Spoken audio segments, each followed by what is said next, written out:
3월 6일 예배 제가 기도하고 시작하겠습니다. 사랑의 아버지 하나님 감사합니다. 우리가 주님을 알기 전에, 우리가 주님을 사랑하기 전에 우리를 먼저 사랑하신 그 예수님의 사랑을 우리가 기억합니다. 주님, 이 시간 예배가 우리를 먼저 사랑하신 그 주님의 크신 사랑을 기억하고 또 그 크신 사랑 가운데 나아가는 시간 될 수 있게 도와주세요. 감사드렸고 예수님의 이름으로 기도드립니다. 아멘. 주 예수 내가 알기 전 찬양하겠습니다.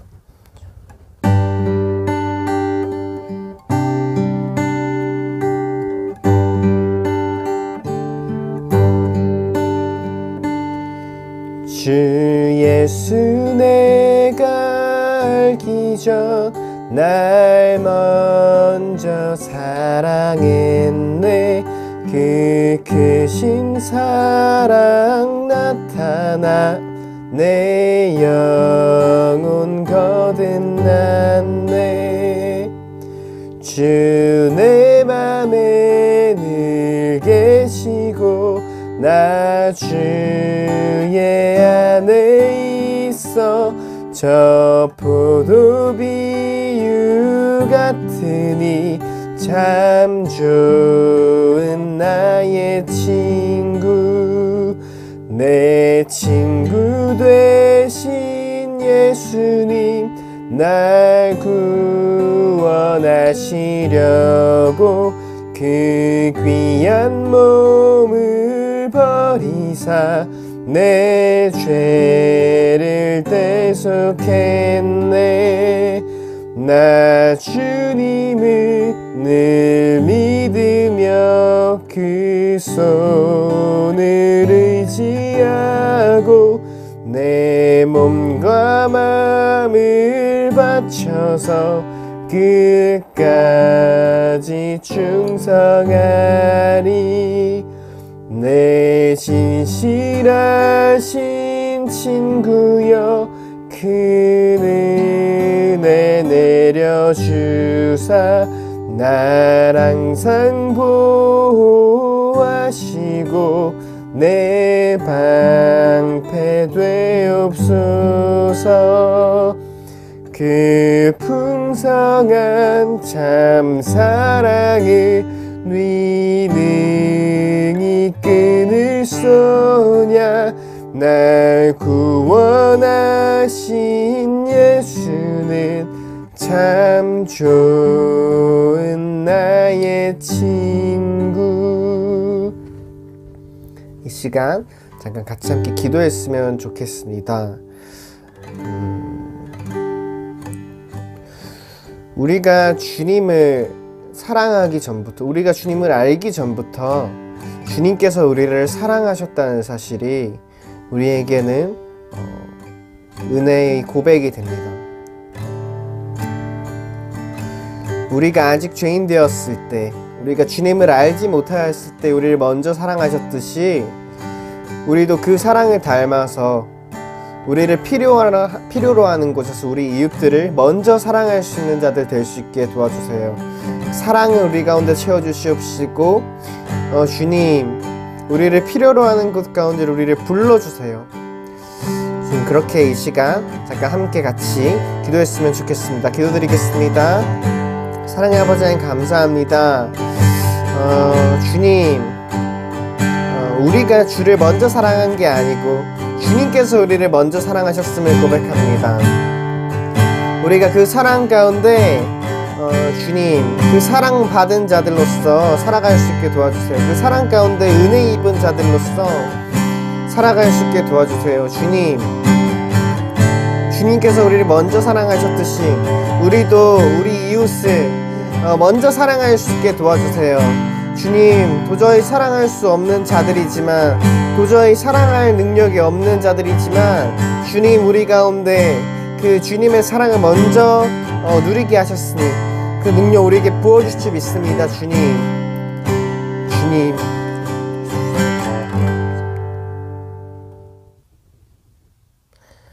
사랑의 아버지 하나님 감사합니다. 오늘도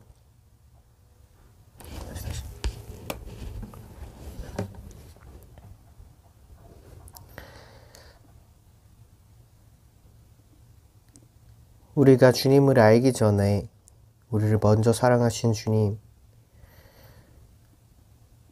우리의 어떠한 행위나 우리가 가진 어떤 것 때문이 아니라 그저 우리 존재만으로 우리를 사랑하시고 자신의 몸을 내어주시고 우리 친구가 되신 그 주님을 우리가 기억합니다. 주님, 우리가 받은 그 사랑을 기억하며 우리 주변에 있는 이들, 우리를 필요로 하는 이들이 친구가 되게 해주시고,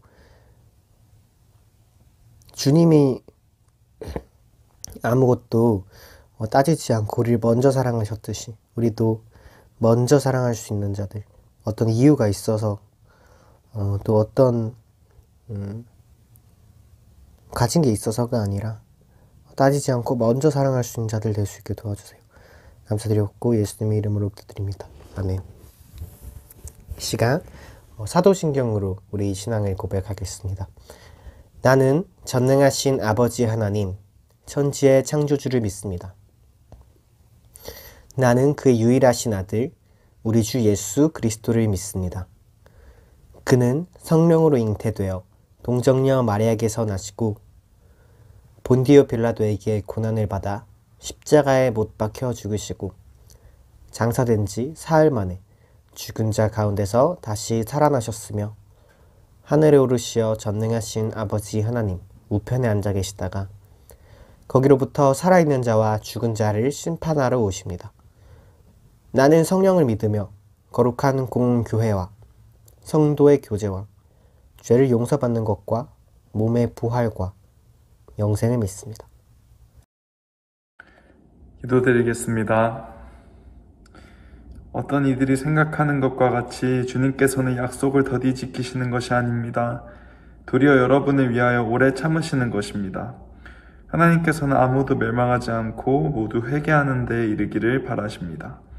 베드로후서 3장 9절 말씀. 오래 참으시는 사랑의 하나님, 오늘도 예배의 자리로 불러주심에 감사를 드립니다.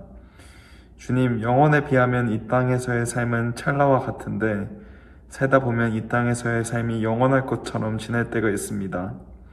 오래 참지 못하고 욕심을 내고 집착하기도 합니다. 주님, 저희를 용서하여 주세요.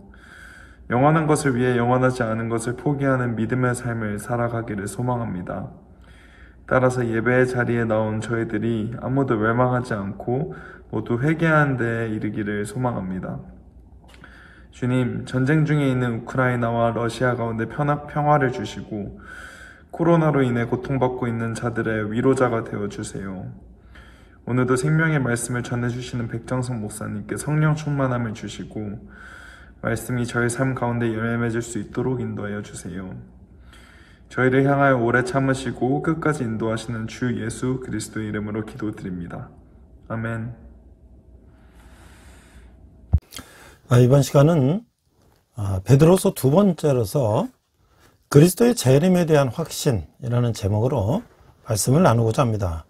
우리가 베드로 전서 후서를 총 5번에 걸쳐서 나눴는데요. 이제 그 마지막 순서로서 3장 그리스도의 재림에 대한 확신이라는 제목으로 말씀을 나누고자 합니다.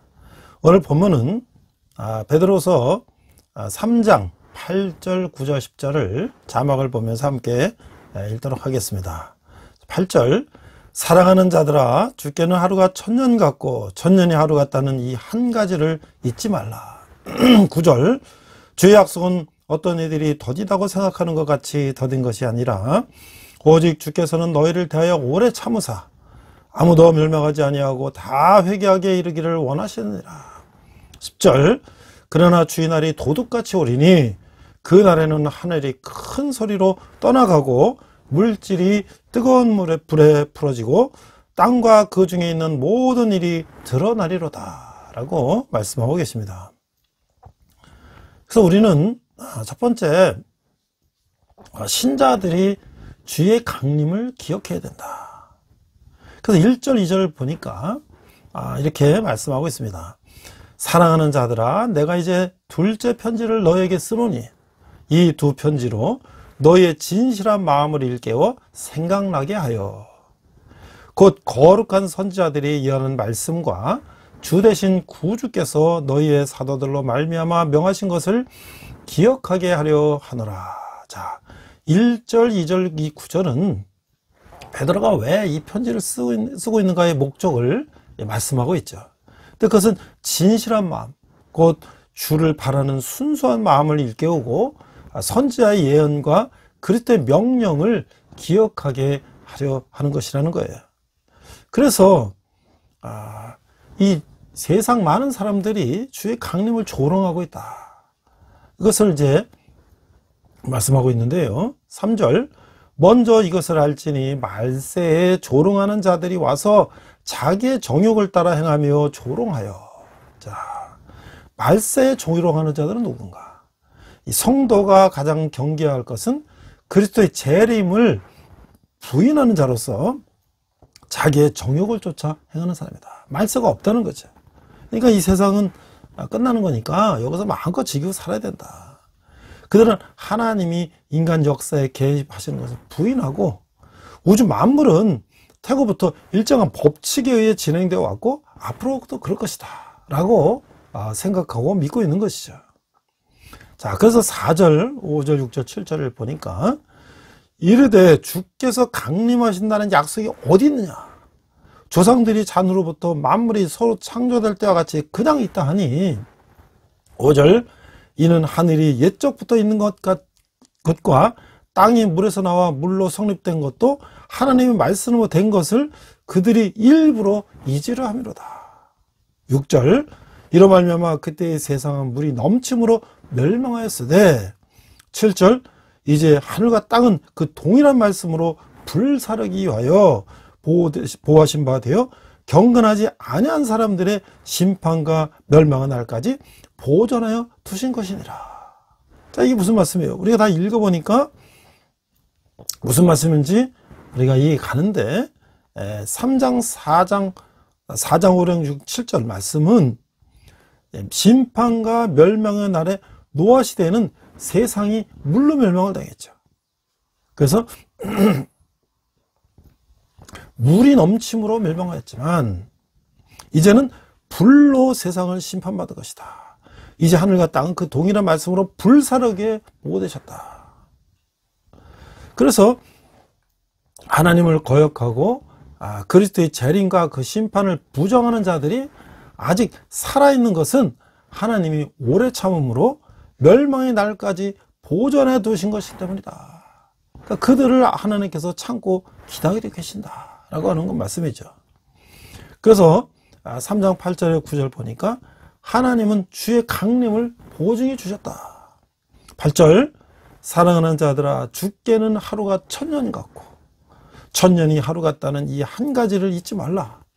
9절, 주의 약속은 어떤 이들이 더디다고 생각하는 것 같이 더딘 것이 아니라 오직 주께서는 너희를 대하여 오래 참으사 아무도 멸망하지 아니하고 다 회개에 이르기를 원하시니라. 그러니까 주께는 하루가 1000년 같고 1000년이 하루 같다. 영원하신 하나님은 인간과 달리 공간과 시간을 초월하신다는 것이죠. 과거와 미래가 없고 언제나 현재라고 하는 것이에요. 따라서 인간에게는 영원하다고 생각되는 것이 일순간이 될 수 있고 또한 일순간이 영원도 될 수 있다고 하는 것이죠.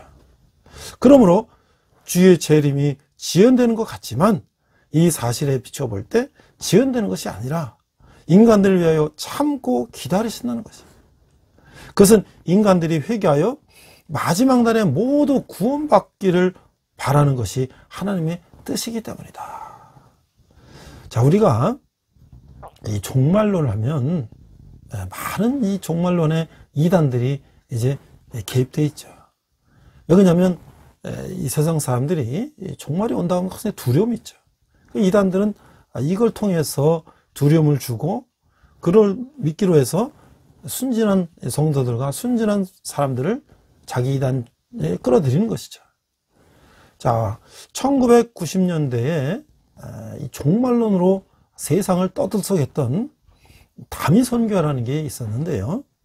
아마 오래전부터 신앙생활 하신 분들은 이 다미선교에 대해서 들어보셨고 그러나 젊은 사람들은 아마 이게 무슨 얘기인가, 뭐 들어보긴 들어봤는데 무슨 얘기인가 잘 모를 수 있을 거예요.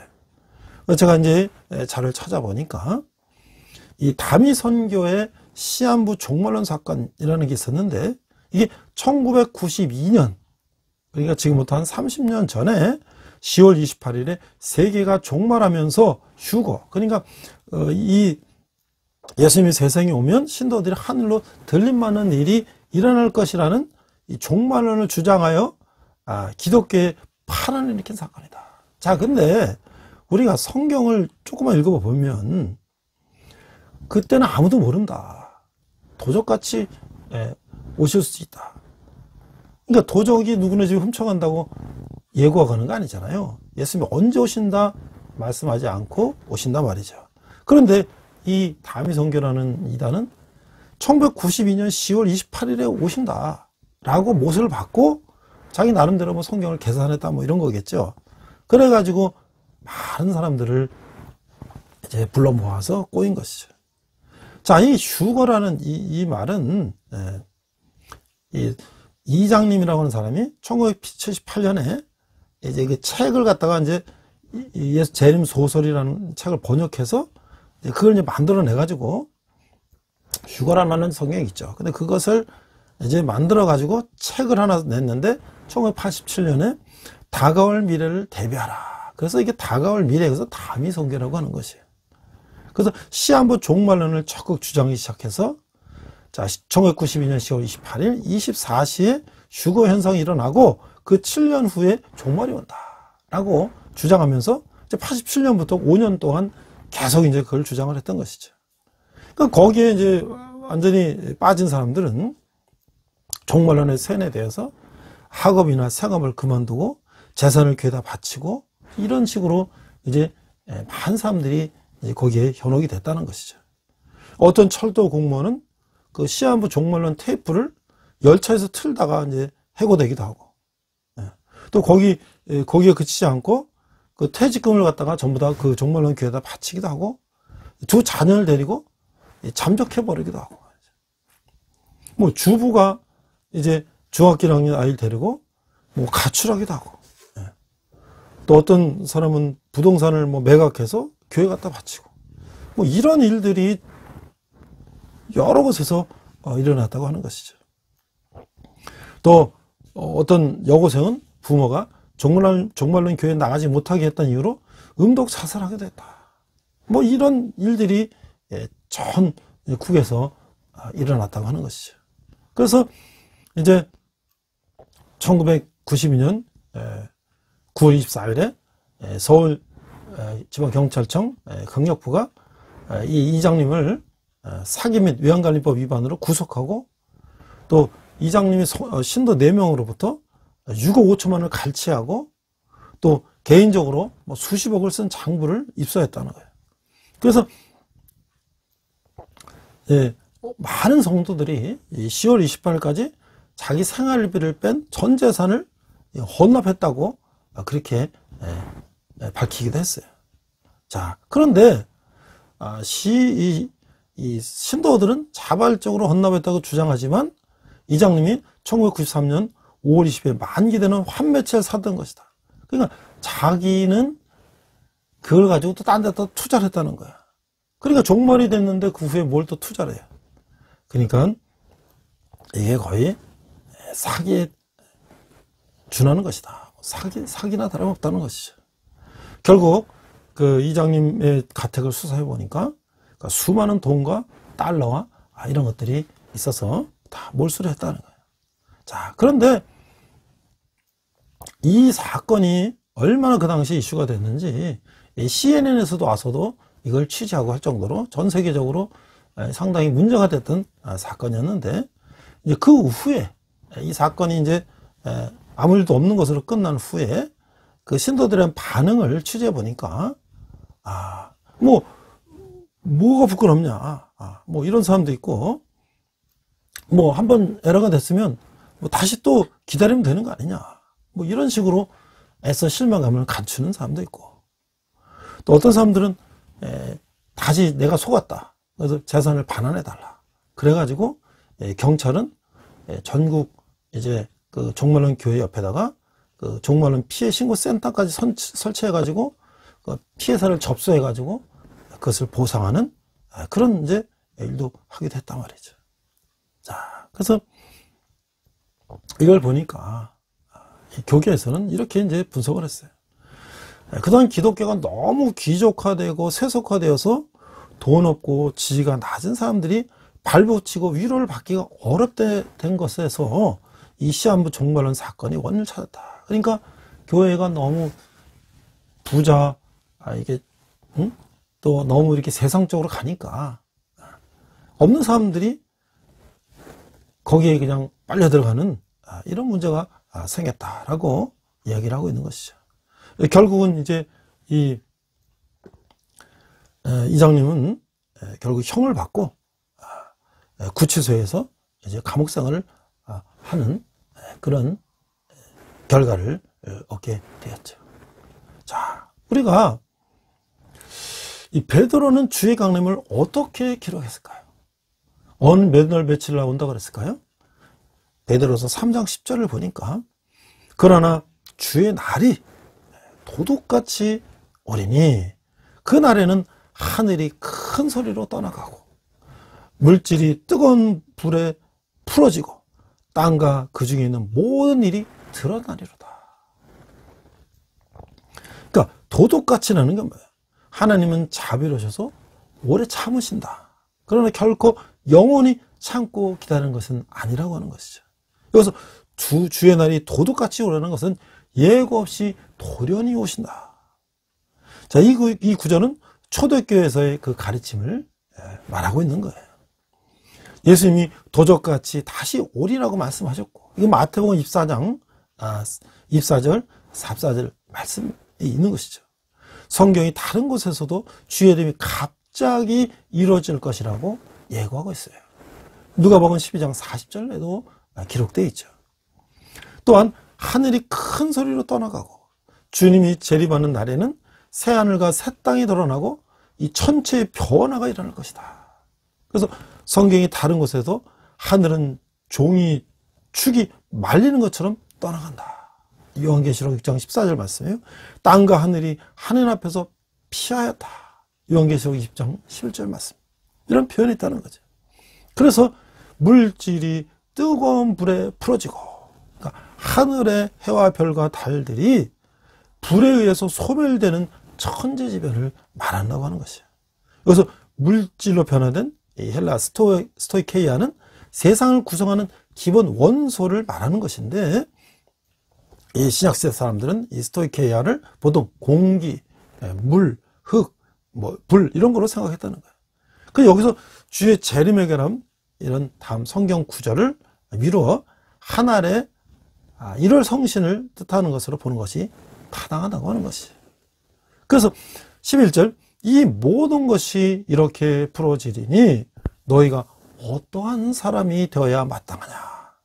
거룩한 행실과 경건함으로 자 풀어진다. 이건 뭐야? 파괴된다고 하는 것이.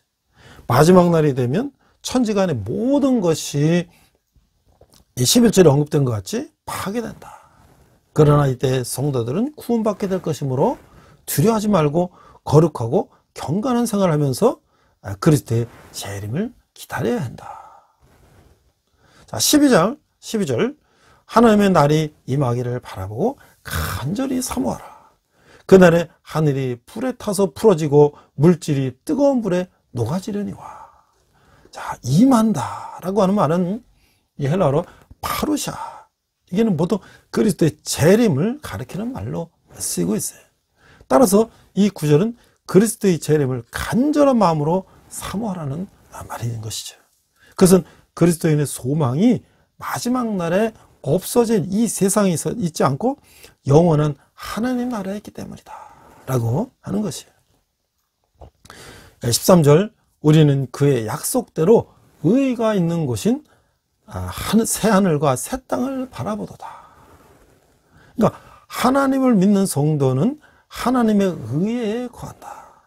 하나님의 의가 완전히 이루어지는 것은 새하늘과 새 땅이라고 하는 것이에요.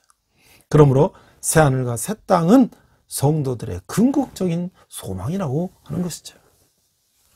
이제 그래서 신자들 행동이 주의 강림에 의해서 변화를 받게 된다. 자, 3장 14절 말씀을 보니까 그러므로 사랑하는 자들아 너희가 이것을 바라보나니 주 앞에서 점도 없고 흠도 없이 평강 가운데서 나타나기를 힘쓰라. 그러니까 신자들은 어떤 종류의 사람이 되어야 되는가? 마지막 때에 신자들은 점 없는 그리스도처럼 도덕적으로 깨끗해지는 것이 자신의 주요 업무가 되어야 한다고 하는 것이죠. 그래서 15절 우리 주의 오래 참으심이 구원이 될 줄로 여기라. 우리가 사랑하는 형제 바울도 그 받은 지혜대로 너에게 이같이 썼고. 자, 15절에 그리스도의 재림이 늦어 보이는 것은 하나님 아버지 편에서의 부정적인 무관심 때문이 아니라 오히려 그의 오래 참음의 표현이다. 지금은 세상이 회개할 시간을 갖고 있다는 것이죠. 일단 심판의 날이 오고 나면 그렇지 못하다고 하는 것이죠. 주의 오래 참으심은 회개로 인도된다. 왜 주님이 오래 참으시냐? 우리가 회개하고 돌아올 것을 기다리고 계신다라고 하는 말씀이죠. 16절 또 그 모든 편지에도 이런 일에 관하여 말씀하였으되 그 중에 알기 어려운 것이 들어있으니 무식한 자들과 굳세지 못한 자들이 다른 성경과 같이 그것도 억지로 풀다가 스스로 멸망에 이르느니라. 그 앞에서 그런 다미성교 같은 그 이단들이 있어서 성경을 자신의 목적에 맞추어서 왜곡하는 행위는 하나님의 심판을 만나게 되는데 이 경우에는 무식하고 굳세지 못한 자들이 스스로 멸망의 형태로 심판을 받게 된다는 것이죠. 신자들은 모든 성경을 온전히 이해하지 못할지는 모릅니다.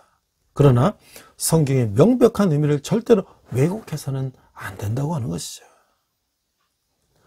우리가 종말을 얘기하는데 여러 가지로 이제 이 세상에서 어떻게 살아야 될까를 강조하는 그런 책도 있고 또 그런 영화도 있고 뭐 그런 여러 가지 이야기들이 있는데 저도 이제 리더십 공부를 하면서 또 하나 예로 제가 이제 들었던 죽은 시인의 사회라고 하는 까르페 디엠, 이게 이제 그 현실에 충실하라 뭐 이런 이제 얘기가 되겠죠. 자, 이 영화를 보면서 그때 상당히 저 나름대로도 많은 의미를 갖고 있었는데요. 자, 제가 한두 가지 이 영화와 오늘 우리가 사도 베드로가 말하는 종말에 대해서 비교를 하면서 생각을 좀 해보고자 해요. 영화 이 죽은 시인의 사라는 책을 영화한 이 영화는 어떤 이제 그 아주 보수적인 남학생들의 이제 그런 어떤 전통적인 학교 이런 학교에서 새로 선생님이 이제 부임해 오는 거예요. 그래서 그 선생님은 그 학교 출신인데 틀에 박히고 힘든 강의에 지쳐 있는 학생들에게 특별한 존재로서 그들에게 이제 새로운 사고의 전환을 가르친다는 거예요. 그래서 거기 이제 라틴어서 까르페 디엠, 그래서 까르페 디엠. 현재를 즐겨라. 너의 인생을 특별하게 만들어라. 이런 이제 강조를 하면서 이 사립학교, 아주 귀족학교, 여기서 아주 귀족들이 자제를 보내가지고 그들이 법률가나 의사나 이제 이런 거를 만들기 위해서 그들을 아주 체계적으로 이제 공부해야지 몰두하게 하는 그런 학교죠. 그러니까 이제 그 자녀들은 거기에 들어가서 부모의 어떤 희망과 또 본인들의 어떤 희망을 해서 본인들이 사회에 이제 어떤 위치적인 인물이 되기 위해서 공부하는 것이죠.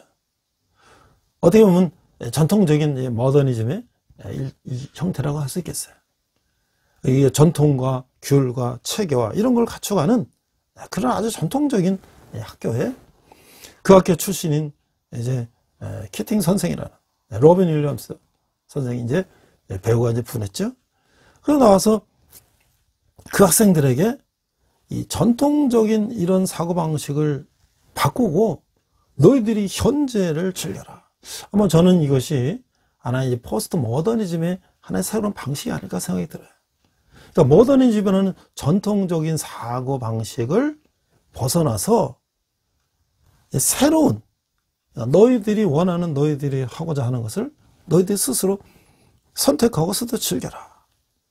그러면서 학생들한테 아주 신선한 충격을 주고 학생들을 이제 가르치니까 학생들은 그 전까지는 뭐야? 부모의 기대와 자신들의 어떤 목적을 위해서 거기에 다른 생각을 할 수가 없는 그런 상황 속에서 공부에 전념하고 있었는데 이 선생이 새로운 가치관을 열어주는 것 같으니까 거기에 이제 심취하게 되고 그들은 이제 새로운 삶이 무엇인가를 이제 생각하게 되는 것이죠.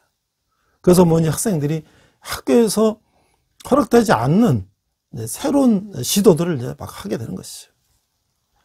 그래서 여러 가지 시도를 하게 되는데 그 중에 한 학생이 이제 아버지가 이제 의사가 되라고 그랬는데 자기는 어떤 새로운 셰익스피어의 어떤 한여름밤의 꿈이라는 그 연극의 주연을 맡으면서 자기가 새로운 어떤 그런 분야에 눈을 뜨고 그런 쪽에 심취하니까 아버지가 이제 꾸지람을 하면서 너는 군사학교와 하버드대학을 나와서 의사가 돼야 된다라는 이 강요에 부딪혀서 결국은 그 학생은 아버지 총으로 자살하게 된다. 이런 사건이 벌어지니까 결국 이제 학교에서는 이 문제가 이제 불거지니까 결국 이 사건을 무마하기 위해서 이 누구의 책임인가?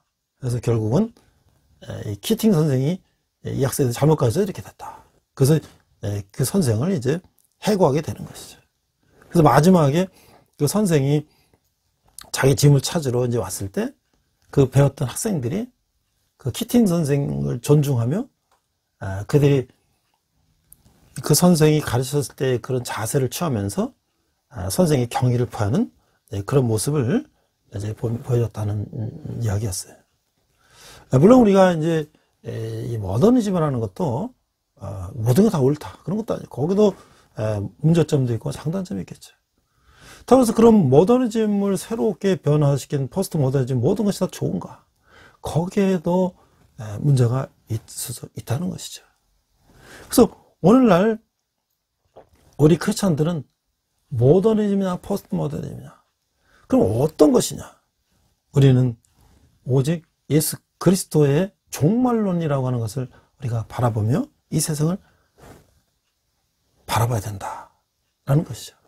이 앞에서 언급한 이 베스트셀러였던 이 책 죽은 시인의 사회에서 주인공은 학생들에게 까르페 디엠이라고 말하고 있어요. 현실에 충실하라. 그러니까 세상 일에 몰두하라 라는 것으로 자기가 원하는 것에 충실하라. 부모의 기대나 이런 것보다는 너희들이 잘할 수 있는 그런 거에 충실하라. 뭐 이렇게 이제 얘기를 했겠지만 이 사도의 가르침은 이 사도의 까르페 디엠은 달랐다고 하는 것이죠. 이런 세상에 몰두하기보다는 우리 크리스찬은 주님에 몰두하는 것이 중요하다는 것이죠. 그래서 모든 삶의 중심을 그리스도에 두고 살아야 된다고 하는 것이 우리 크리스찬의 삶의 가치관의 방식이라는 거예요. 그래서 이것을 세상과 그리스도 중에서 양자택일하는 뭐 이런 건 아니죠.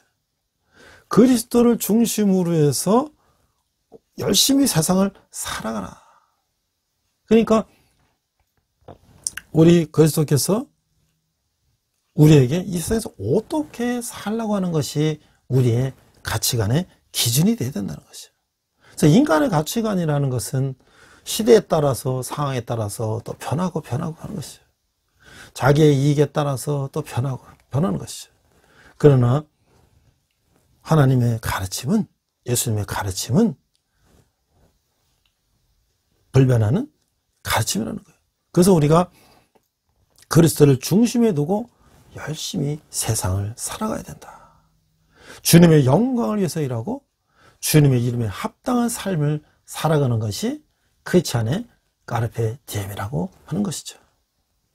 이 많은 사람들이 이 종말론을 얘기하면요, 그게 뭐 나랑 상관이 있는 일인가? 그건 나랑 상관없는 일이지라고 보통 생각하죠.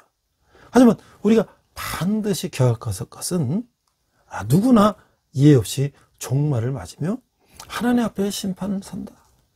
개인적으로도 누구나 나이가 들고 늙으면 죽게 돼 있고, 또 이제 하나님이 예수님이 다시 오실 때에 앞서 간 사람이나 살아있는 사람이나 누구나 다 하나님의 심판대 앞에 서게 된다는 것을 우리는 잊어서는 안 된다고 하는 것이죠.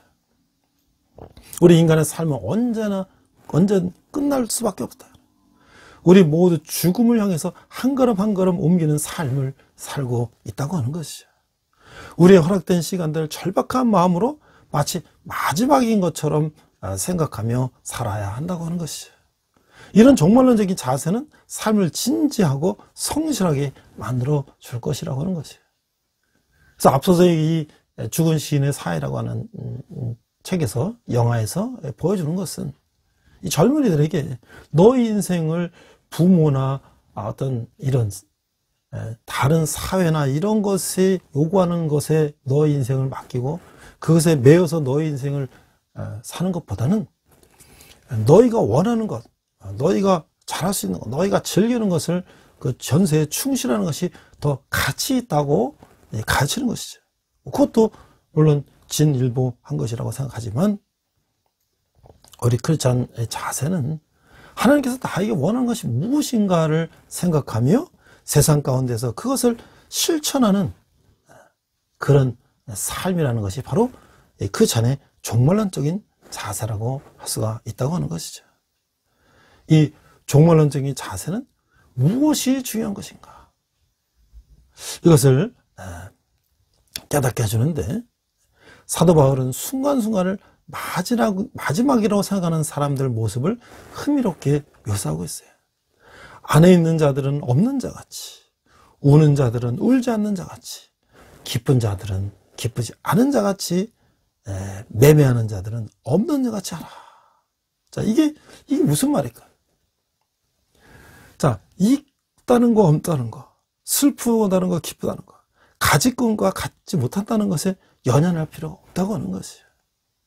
왜? 이 세상의 모든 것은 영원한 것이 아니라 일시적인 것이기 때문이라는 것이죠. 아울러 무상한 것이며 헛된 것이라는 것이죠. 이것은 종말론적인 자세는 무엇이 중요한 것인지 분별할 수 있게 해준다고 하는 것이죠. 어쩔 수 없어서 일하는 사람이 있는가 하면 미래를 바라보며 즐거운 마음으로 일하는 사람이 있어요. 주어진 순간을 절실하게 소중하게 여기며 사는 사람이 현명한 사람이라고 하는 것이죠. 그러니까 우리의 매우 중요한 과제는 어떻게 그리스도 중심적인 삶을 살 수 있는가 하는 것이라고 하는 것이죠. 일에 파묻혀 살아가면서 주님을 내 안의 중심에 모시는 일은 쉬운 게 아니죠. 무엇을 해서 살아야 하는가 라는 질문을 받으면 곧바로 그리스도를 따라서 살아야 한다고 답변하지만 실제로 그렇게 행동하여 살기는 쉽지가 않다고 하는 것이죠. 이런 한계와 고민 있는 상황에서 우리가 취할 자세는 종말론적 자세, 우리를 돕기 위해서 손 내밀고 있는 주님께 도움을 구해야 한다고 하는 것이죠. 주님께 나를 맡겨야 한다는 것이죠. 이건 신앙의 선배인 마틴 루터가 보여준 것이며 우리 주님이 보여주신 일이기도 한 것이죠. 아버지여 나를 당신께 맡기나이다 라고 말해야 한다고 하는 것이죠. 모든 지각에 뛰어난 하나님의 평강이 우리 예수 그리스도 안에서 우리 마음과 생각을 지켜야 한다는 것이죠. 저는 이 새하늘과 새 땅을 가진 그런 가진 사람과 갖지 못한 사람의 죽음을 앞두고 제가 그런 경험들을 했어요. 저는 어머니께서 권사님으로 이제 거의 이제 80 다 되셔서 처장암으로 돌아가시게 됐는데 평생 이북에서부터 교회 다니시고 기도하시고 이제 새벽마다 자녀들 위해서 기도하시고 그러셨는데 이제 암으로 돌아가시게 되고 이제 거의 이제 돌아가시기 한 일주일 전에는 곡기도 다 끊어지고 이제 그냥 누워 계시는데 제가 그때 집사였어요. 근데 제가 우리 교회에 목사님 모시고 제가 이제 저녁 때 며칠 좀 예배를 같이 좀 드려달라고 그랬어요. 근데 이제 목사님도 돌아가셨을 때 기도를 하는 경우는 내가 봤지만 돌아가시기 전에 이렇게 며칠간 기도하자는 얘기는 내가 처음 들었다. 근데 기꺼이 하겠다. 그래서 같이 이제 어머니 모시고 찬양하고 말씀 전하고 기도하고 그랬어요. 근데 어머니가 거의 뭐 곡기가 끊어지고 이제 물도 조금 이렇게 수저로 넣어주면 드시는 이제 그런 정도 기력이셨는데 귀에다 대고 어머니 돌아가시면 천국 가시죠. 천국 가시죠. 그러면 그 아멘. 그 어렸을 때 북한에서부터 그 성교사님부터 배운 그 신앙 또 이 유교를 거치면서 이 어려운 이 상황 속에서 또 기도하면서 또 이 가졌던 신앙 그리고 또 가족과 자녀들과 이 교회와 모든 성도를 위해서 기도하면서 꿈꾸던 그 천국이 이제 내가 이제 숨쉬고 살 날이 얼마 되지 않았지만 그 앞에 눈에 보이는 것이죠. 그래서 또 그 다음날 또 가서 저녁 때 퇴근하고 가서 같이 예배하고 기도하고 했을 때 어머니 이제 천국 가시죠. 아멘. 그 마지막 순간에도 그런 천국을 바라보는 소망을 가지고 기도하는 그 모습은 그렇지 않은 또 제가 이 모습을 봤을 때 그 죽음을 두려워하고 죽음을 겁내고 마치 그냥 어디에 끌려가는 것 같은 모습으로 그 죽음을 맞이하는 그 사람들을 또 저도 봤어요. 그런 걸 보면서 우리의 믿음이라는 것이 우리 인간에게 정말 이 세상을 떠나는 그런 마지막 순간에까지도 얼마나 우리에게 평안을 주는가, 우리가 힘과 용기와 소망을 주는가를 저는 절실하게 느꼈어요. 그래서 우리 개인의 이 죽음도 그렇지만 우리는 이제 먼저 간 자나 나중에 간 자나 또는 살아있는 자나 주님이 다시 오실 때 주님의 심판 대 서고 잘했다 칭찬받는 종이 되어서 영원한 천국에서 영생을 누리는 삶을 산다고 할 때에 우리가 이 세상에서 어떤 삶을 가지고 살아야 되는가? 우리가 정말 이 땅에서 그 나의 명예, 나의 돈, 나의 유익 위해서 남에게 해를 끼치면서 나 수단과 방법을 가리지 않고 나를 위해서 살아가는 것이 그래서 무슨 가치가 있는가? 내가 다른 사람들 위해서 어떤 사랑을 베풀고 그 찬으로서 빛과 소금의 역할을 감당하면서 이 세상에 살아야 되는가? 그것을 하나님은 오늘도 천년이 하루같이, 하루가 천년같이 모든 백성들이 주님께 돌아온 날을 기다리면서 오늘도 종말의 때를 이제 우리를 위해서 참고 기다리신다는 것을 생각하며 우리 오늘 종말을 바라보며 오늘도 우리가 하루를 어떻게 살아야 되는가, 얼마나 소중하게 살아야 되는가를 생각하는 저와 여러분 되시기를 주님의 이름으로 축원합니다. 기도합니다. 하나님 아버지 은혜를 감사합니다.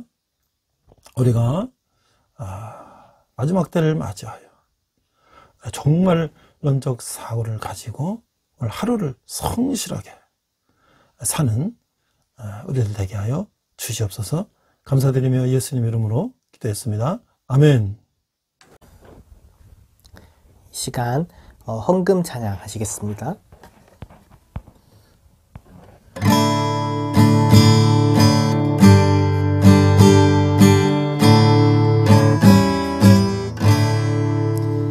내게 있는 모든 것을 아낌없이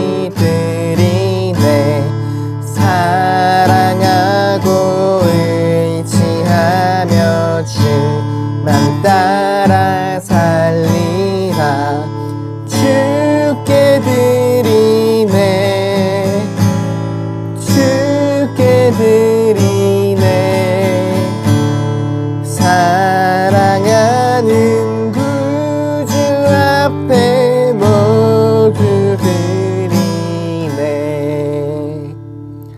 아멘.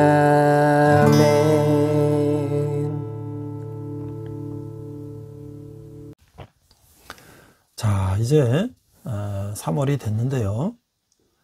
이 오미크론 변이 때문에 아직도 이게 3년째 지금 코로나 이 팬데믹 상황 속에서 2022년은 이제 좀 뭔가 이제 다시 이제 회복이 될 거라고 기대했지만 아직까지 어려운 상황이 있습니다. 뭐 이제 거의 이제 종식돼 가는 과정으로서 오미크론 변이는 위중증이 좀 약하고 그렇다고 하지만 어쨌든 지금 상당히 많은 지금 확진자들이 생기고 여러 가지 이제 불편들이 있어서 학교도 지금 일부는 또 비대면으로 진행되고 또 캠퍼스 선교라든지 여러 가지가 아직도 어려운 상황 속에 있습니다.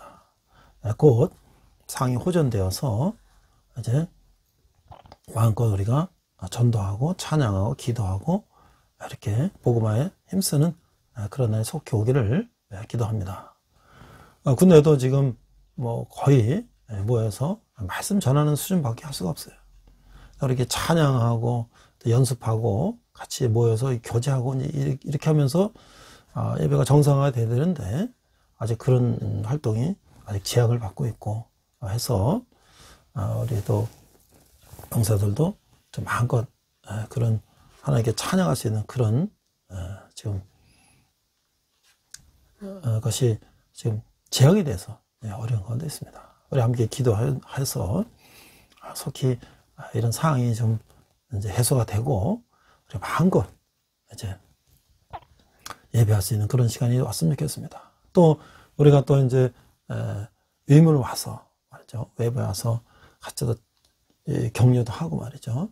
함께 이렇게 위로하고 이런 이제 일이 왔으면 좋겠습니다. 우리가 보통 부활주일이나 성탄절 같은 경우에 예배에서 이제 위문단이 오셔서 어린이부터 가족까지 오셔서 같이 또 위로하고 또 선물도 주고 또 그분들은 또 이 멀리 이쪽까지 오셔서 근처에 또 그 공동체 식구들끼리 또 자연을 또 위문하고 나서 자연을 즐기고 또 그 아름다운 시간을 가지고 그걸 갔는데 지금 그런 날이 속히 올 수 있었으면 좋겠습니다.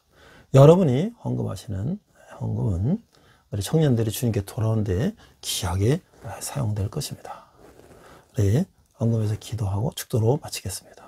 하나님 아버지 은혜를 감사합니다. 저희들이 적은 예물을 주님께 드렸습니다. 예물이 쓰이는 곳마다 주님의 영광이 나타나게 하시고 특별히 청년들이 주님께 돌아온 데 사용되게 하여 주시옵소서.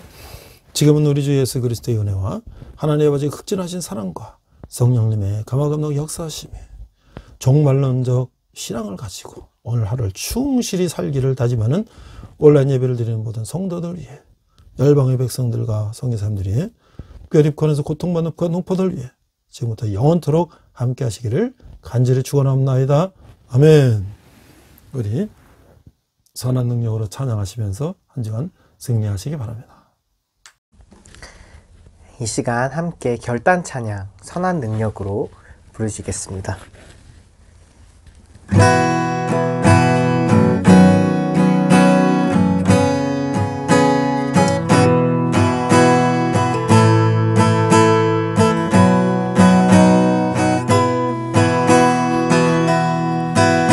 그 선한 힘에 고요히 감싸여 그 놀라운 평화를 누리며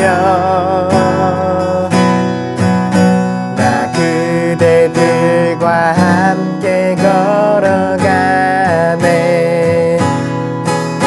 나 그대들과 한 해를 여네. 지나간 어물 어둠의 날들이 무겁게 내 영혼 짓눌러도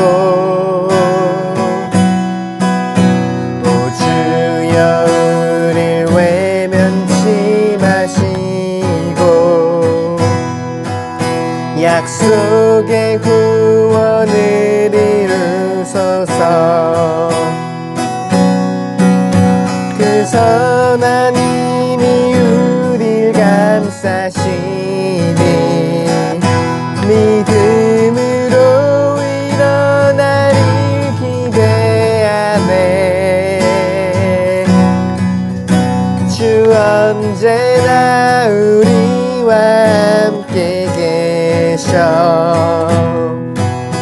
하루 또 하루가 늘 새로워. 주께서 밝히신 작은 촛불이 어둠을 헤치고 타오르네. 그 빛에 우리 모두 하나 되어 오늘 위에 비추게 하소서. 그 선한 힘이 우리 감싸시니 믿음으로 일어날 일 기대하네. 주 언제나 우리와 함께 계셔. 하루 또 하루가 늘 새로워. 이 고요함이 깊이 번져갈 때 저 가슴 벅찬 노래 들리네. 다시 하나가 되게 이끄소서. 당신의 빛이 빛나는 이 밤 그 선한 힘이 우리 감싸시니 믿음으로 일어날 일 기대하네. 주 언제나 우리와 함께 계셔. 하루 또 하루가 늘 새로워. 주 언제나 우리와 함께 계셔. 하루 또 하루가 늘 새로워. 주님과 동행하는 복된 한 주 되시길 축복합니다.